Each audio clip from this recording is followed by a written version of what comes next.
I was going to announce that only 4 in 10 Americans believe in the theory of continental drift. You know, the reason we know this is because we ran a national poll on Daily Kos 2 weeks ago, and we asked. The question we asked, however, was, do you believe that Africa and America were once part of the same continent? And we got about 40% of people said yes. There's a couple of problems with this. One, it's a stupid question. It's a stupid question for a couple of reasons. One, it's intentionally bringing in Africa and America to play on prejudices that people have. It's not a surprise that the places where it got the most no's were the same places in the country where the birth questions got the most yeses, right?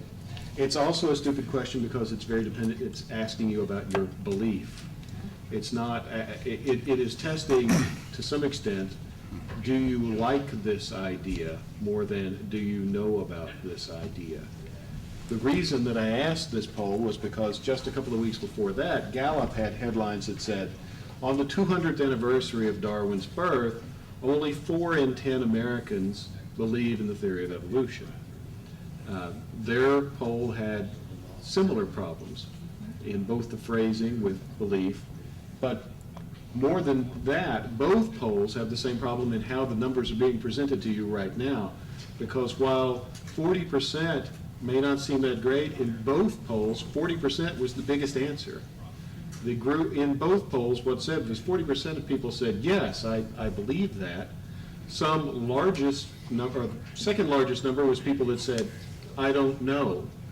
And the smallest number in both polls were the people that said, no, I don't believe that.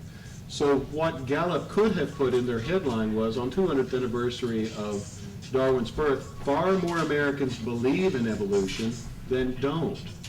But that's not how it's presented to you, and that's not how it's presented in the media, because it's not as sensational that way. In that case, you know, I think the ignorance that's being paraded there is more on the media side than on the side of the voting public. I do think that ignorance itself is something of a strategy. We are in the information age, but we sometimes have a hard time telling the difference between information and what's purely data. There's being a lot of data put out for us right now, and we see some of that effect in the town halls. These guys are getting a lot of data, but they're not able to pick the information out of it. So science sometimes takes the brunt of that. It's on the front line of that fight, so to speak. I was going to start off by asking I just wanted to add something to that, the National Science Board has asked a related question on continental drift, where they get 80% supporting the idea that, saying that it's true that the continents have moved from their current positions over millions of years.